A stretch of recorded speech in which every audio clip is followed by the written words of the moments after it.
Hello, boys and girls. Today in Miss Daniels' class, we are going to be talking about commas in complex and compound sentences with the help from examples and situations from Bless Me Altima, the book we're reading in class. So let's begin. So some of you might be asking, what is a complex sentence? And by definition, it is a sentence that contains two independent clauses with an adverb clause. And you might be asking, Miss Daniels, what's an adverb clause? An adverb clause relies on the main clause, so your first part, your first independent clause, in order for your small sentence to become a big sentence to make sense. Your adverb clause cannot stand alone as an independent sentence or in a simple sentence. So let's go look at somewhat adverb clause you can use before we get into what does a complex sentence look like, why can't an adverb stand alone, and why we use adverb clauses with the commas in sentences. So what kind of adverb clauses can you use in complex sentences? You can use although, whereas, even so, even though, unless, even if, despite, while, before, after, when, and any time. These adverb clauses usually come in the beginning or the middle of your sentence, combining your two independent clauses together to form one big complex sentence. But when you use an adverb clause, it needs to make sense throughout the entire complex sentence. So here's some examples of complex sentence. So for the first example, my adverb clause, which is bolded, is in the beginning of my first independent clause.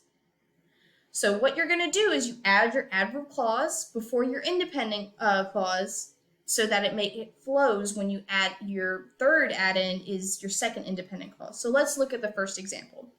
Even though Antonio is only 7 years old, comma, he still goes on big adventures.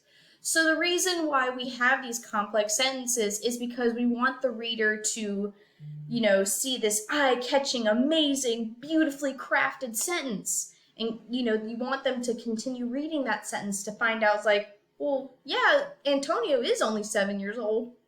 But what? You're comparing and contrasting two different things. And not only that, you're combining two simple sentences and adding that adverb clause to add a little bit of spice, as some of you have referred to some of my examples when we're writing sentences. It adds that flair or that eye-catching beginning sentence. So, moving on, the reason we have these complex sentences, when you see these, before you write these complex sentences, you usually write a simple sentence. So you can see, standing alone, these two independent clauses or two simple sentences are here. So the first one that we see is Antonio is only 7 years old. There would be a period there. This would be capitalized, obviously. He still goes on big adventures.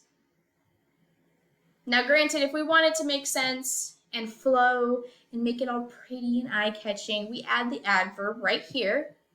So even though Antonio is only 7 years old, comma, he still goes on big adventures. You're comparing and contrasting. It's a cause and effect kind of thing. So let's look at example 2. You add the adverb clause of although no one saw Ultima curse Tenero's daughters, he still believed it was Ultima to blame.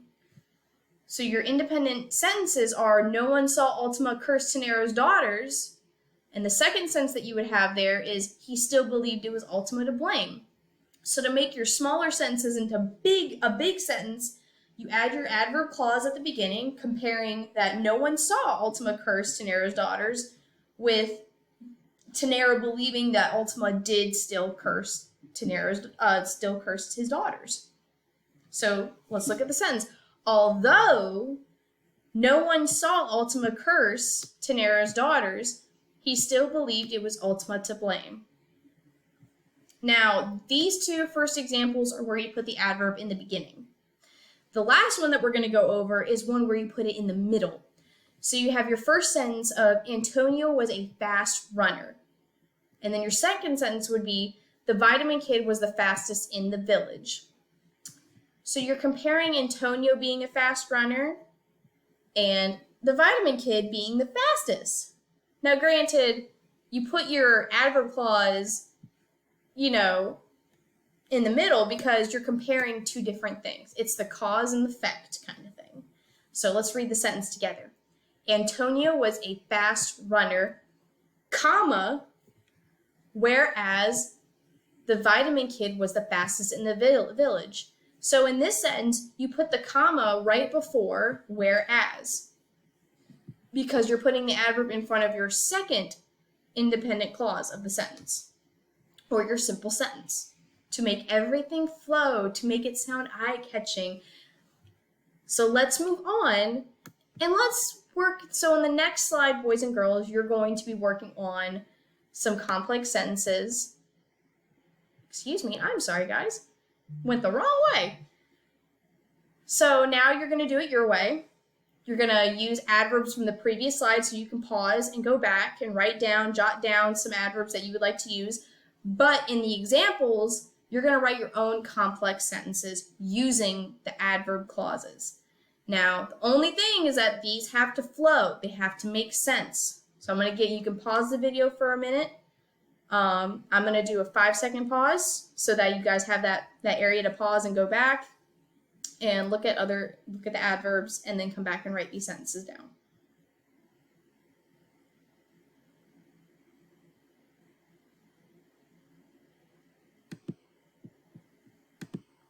Okay, now let's look at some answers.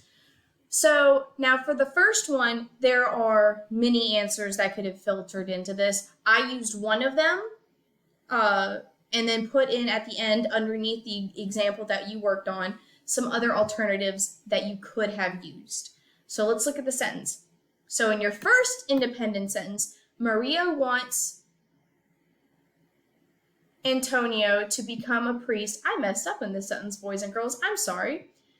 Maria wants Antonio to become a priest, comma, whereas Antonio's father wants him to explore the world. You're comparing what Maria wants for Antonio from what his father wants for him when he's older.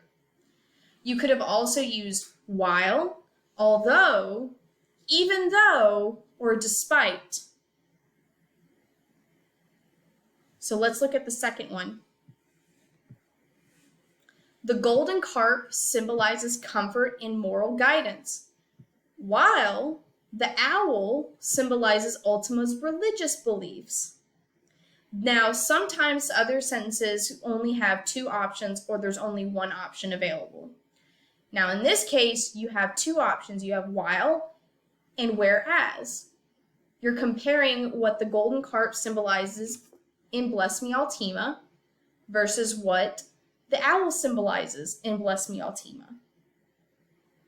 If you guys have any questions about complex sentences, please feel free to email me off of your student emails, and I will be glad to answer, give more examples, or to explain things a little bit better in the future. Now let's move on to compound sentences. What are compound sentences, Ms. Daniels? Well, like a complex sentences, they're two independent clauses that are joined together with a coordinating conjunction. Now, Ms. Daniels, what are some coordinating conjunctions? Well, remember the acronym FANBOYS, and FANBOYS stand for and, nor, but, or, yet, so. Now, if you're looking at your screen, you can see that I've highlighted the FANBOYS acronym from the examples of listing out what each of the letters of FANBOYS means. Those are your coordinating conjunctions to help join your two simple sentences, your two independent clauses, together to make one big sentences.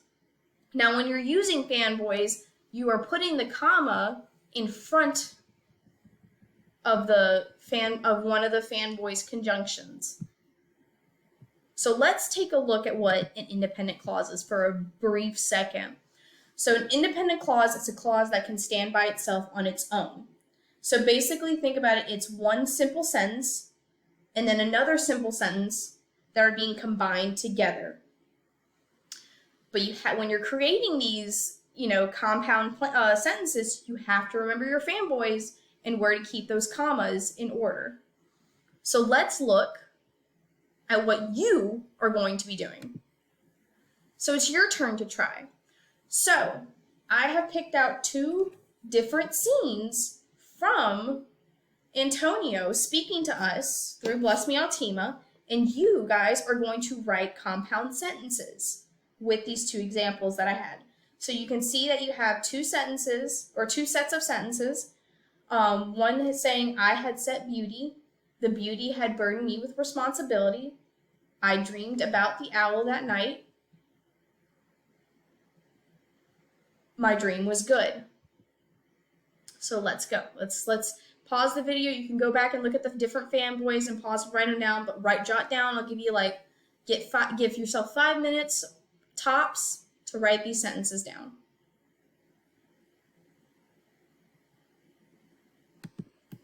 So here are some other answers. Now, I did not have enough room to put in your other answers, so if you want to, you can jot the other answers that I have down for this. But for the first one, you have many different reasons that you can combine the first sentence and the second sentence together. I put the first one, which is but. The easiest one I felt like was that you guys could put together, which I know y'all are smart enough to do. So in the first sentence, I had seen beauty, comma, which is where you always put the comma first before the whichever fanboy you want to use, but the beauty had burdened me with responsibility. You could have also used yet in this scenario, which is the only answer for that, which I'm sorry, boys and girls, I messed up. You only had one example for this one. For the next one, however, you did have multiple answers with this one. I just switched them up. That is on me. So, backtracking, for this one, you have the word and, the fanboy and, the second one, in the acronym fanboys, and you're combining, I dreamed about the owl that night, comma, and my dream was good. You're combining the 2 sentences that were used in the previous slide to make one big compound sentence, but you're putting the comma before the fanboy that you're going to use. Now, the other fanboys that you could have used are but and so. So you had 3 options with this. You had multiple options with this. So, anyway, I hope this all makes sense. Like I have stated before, if you have any questions, please email me. I will be glad to put more adverb clauses. If y'all would like to know more different ones that you can use for your journals and essays, I can put that in a post or a widespread email to y'all, or for those who specifically want them. If you have any questions, please feel free to email me. If you want to know where I got all these resources or got all this information, here's a list of the resources that I had used or that I got inspiration from to make this PowerPoint. I hope y'all enjoyed it.